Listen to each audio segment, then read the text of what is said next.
আপনার শরীর যদি সুস্থ থাকে তাহলে সব কিছু স্বাভাবিক ছন্দে চলে, সকলের সাথে সুন্দর সম্পর্ক বজায় থাকে। আপনার পড়াশোনায়, বাড়ির কাজকর্মে বা পেশাগত কাজে আপনি 100% দিতে পারেন।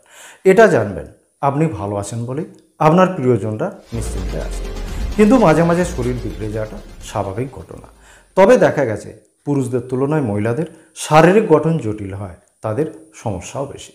মহিলারা 13 থেকে 45 বছর বয়সের মধ্যে, অর্থাৎ যখন থেকে মাসিক শুরু হয় সেই সময় থেকে ঋতুবন্ধের সময় পর্যন্ত নানা শারীরিক সমস্যায় ভুগে থাকেন। বন্ধুরা, আমি ডাক্তার মিলন মাল, আর আপনারা দেখছেন মিলন বাংলা হোমিও টিপস। এই ভিডিওতে আমি মহিলাদের জন্য একটা শক্তিশালী টনিক ওষুধের উল্লেখ করেছি।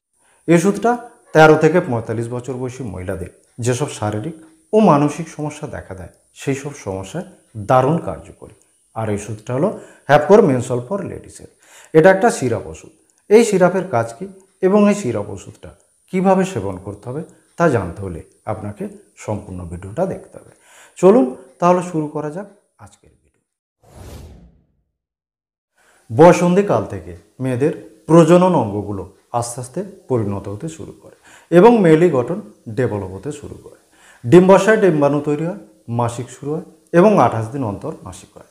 কিছু কিছু হরমোন যেমন oestrogen, progesterone, luteinising hormone, follicular stimulating hormone সঠিক মাত্রায় রিলিজ হলে, অর্থাৎ এই হরমোনগুলোর সঠিক ব্যালেন্স বজায় থাকলে প্রজনন অঙ্গের কার্যকলাপ ঠিক থাকে, অর্থাৎ মাসিকের গোলযোগ হয় না। কিন্তু যদি এই হরমোনগুলোর ব্যালেন্স নষ্ট হয়ে যায় তাহলে নানা উপসর্গ দেখা দেয়। যেমন মাসিক নিয়মিত হয় না, কখনো সময়ের আগে আসে, কখনো সময়ের পরে হয়, পরিমাণে কম হয় বা পরিমাণে বেশি হয়, কারণ ছাড়াই মাঝে মাঝে মাসিক বন্ধ হয়ে যায়। মাসিকের সময় পেটে, কোমরে ও উরুতে ব্যথা হয়। তাছাড়া সাদা স্রাব, শরীরে রক্ত কমে যাওয়া, খিদে কমে যাওয়া, মাথা যন্ত্রণা, ক্লান্তি, দুর্বলতা, অবসাদ ইত্যাদি নানা উপসর্গ দেখা দেয়।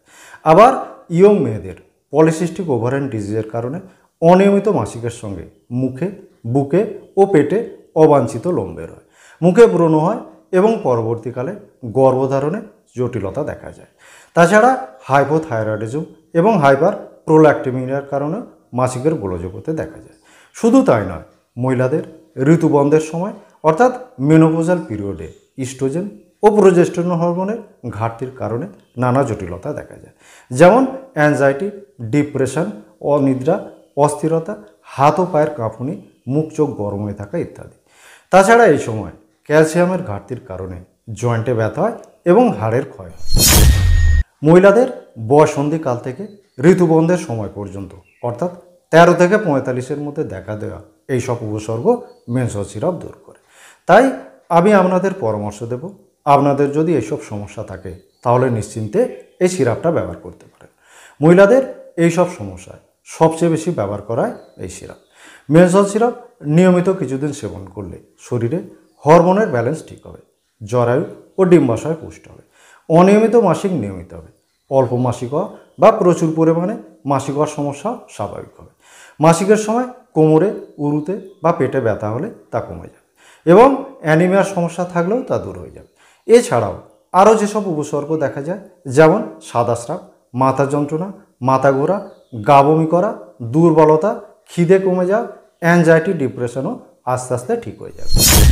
মেনসল সিরাপ 8টি হোমিও ওষুধ দিয়ে তৈরি করা হয়েছে। এই ওষুধগুলো হলো janosia, ashoka mother, cinchona officinalis mother বা China mother, abroma augusta mother, caulophyllum mother, viburnum opulus mother, pulsatilla mother, magnesium phosphoricum 3x এবং ক্যালকেরিয়া ফসফরিকা 3x।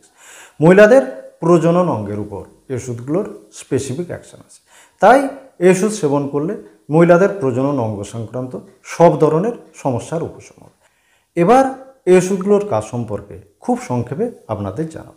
প্রথম ওষুধ হলো জনসিয়া অশোকা মাদার। মহিলাদের অনিয়মিত মাসিকের সমস্যা থাকলে, প্রচুর পরিমাণে মাসিক হলে, মাসিকের সময় পেটে ব্যথা হলে, মাথা যন্ত্রণা হলে অথবা মহিলাদের সাদা স্রাবের সমস্যা থাকলে অশোকা মাদার চমৎকার কাজ করে। আবার সময়ের আগে মাসিক হলে, মাসিক কালো ও জমাট বাঁধা হলে, মাসিকের সময় রোগীর পেটে গ্যাস হলে, খাবার ঠিকভাবে হজম না হলে, প্রচুর পরিমাণে মাসিকের কারণে দুর্বলতা, মাথা ঘোরা, অতিরিক্ত ঘামা ইত্যাদি উপসর্গ দেখা দিলে এবং শরীরে রক্ত কমে গেলে চায়না মাদারে উপকার পাওয়া যায়। নেক্সট ওষুধ হলো অ্যাব্রোমা অগাস্টা মাদার। ওষুধ জরায়ুকে শক্তিশালী করে। জরায়ু সংক্রান্ত যে কোনো সমস্যায় ওষুধ খুব ভালো কাজ করে। মেনসল সিরাপের কম্পোজিশনের আর একটা ওষুধ হলো কলোফাইলাম মাদার। ওষুধের লক্ষণে দেখা যায় মাসিকের সময় রোগীর পেটে প্রচণ্ড ব্যথা। এই ব্যথা শরীরের বিভিন্ন দিকে ছড়িয়ে পড়ে।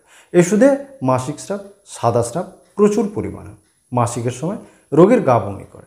জরায়ুর দুর্বলতার কারণে অবাঞ্ছিত গর্ভস্রাব হওয়া ওষুধের আর একটা বিশেষ লক্ষণ। নেক্সট ওষুধ হলো ভাইবারোনোমোপুলাস মাদার। ওষুধে মাসিক দেরি করে আসে, মাত্র কয়েক ঘন্টা স্থায়ী হয় এবং স্রাবে দুর্গন্ধ থাকে। মাসিকের সময় পেটে ক্র্যাম্পিং পেন হয়। এই পেন উরু পর্যন্ত নামে। সমস্ত পেলভিক রিজনে এবং কোমরে ব্যথা হয়। ওষুধ বারবার গর্ভস্রাবের প্রবণতা দূর করে। মেনসল সিরাপের কম্পোজিশনের আর একটা ওষুধ হলো পাজডিলা মাদার। ওষুধের লক্ষণে দেখা যায় সারা বছরই অনিয়মিত মাসিক হয়। মাসিক দেরি করে আসে, পরিমাণে কম হয় এবং কালো ও জমাট বাঁধা হয়। মাঝে মাঝে 1-2 মাস করে মাসিক স্কিপ করে যায়। অনিয়মিত মাসিককে নিয়মিত করতে পাজডিলা চমৎকার কাজ করে। এর পরের ওষুধ হলো ম্যাগনেসিয়াম ফসফরিকাম 3X বা ম্যাগফস 3X। ডিসমেনোরিয়া হলে বা মাসিকের সময় পেটে ব্যথা হলে ওষুধ খুব ভালো কাজ করে। মেনসল সিরাপের কম্পোজিশনের সর্বশেষ ওষুধ হলো ক্যালকিরিয়া ফসফরিকা 3X। ক্যালকিরিয়া ফস মহিলাদের জন্য অত্যন্ত প্রয়োজনীয়। ওষুধ হাড়ের ক্যালসিয়ামের অভাব দূর করে এবং হাড়ের ক্ষয় রোধ করে। অঙ্গ প্রত্যঙ্গের ব্যথা যন্ত্রণা, দুর্বলতা ও অসাড়তা দূর করতে ওষুধ সাহায্য করে। তাই আপনার যদি এই ধরনের যে কোনো সমস্যা থাকে তাহলে আপনি নিশ্চিন্তে মেনসল সিরাপ খেতে পারেন। ওষুধ খেলে শরীরে কোনো পার্শ্ব প্রতিক্রিয়া হবে না। মেনসল সিরাপ যে কোনো হোমিও ফার্মাসিতে পেয়ে যাবেন, অনলাইনে কিনতে যাবেন না, তাতে দাম বেশি পড়তে পারে। মেনসল সিরাপ 450 ml প্যাকে এবং 120 ml প্যাকে পাওয়া যায়। 120 ml দাম 100 টাকা এবং 450 ml দাম 250 টাকার আশপাশে থাকে। যেহেতু এই ওষুধটা বেশ কিছুদিন একটানা খেতে হবে, তাই আপনারা চেষ্টা করবেন 450 ml প্যাকটা কিনতে। এবার মেনসল সিরাপ কিভাবে সেবন করতে হবে সে সম্পর্কে জানাবো। এই সিরাপ ওষুধটা সকাল দুপুর রাত 3 বার করে খালি পেটে রোগের অবস্থা অনুযায়ী 6 মাস পর্যন্ত খেতে হতে পারে।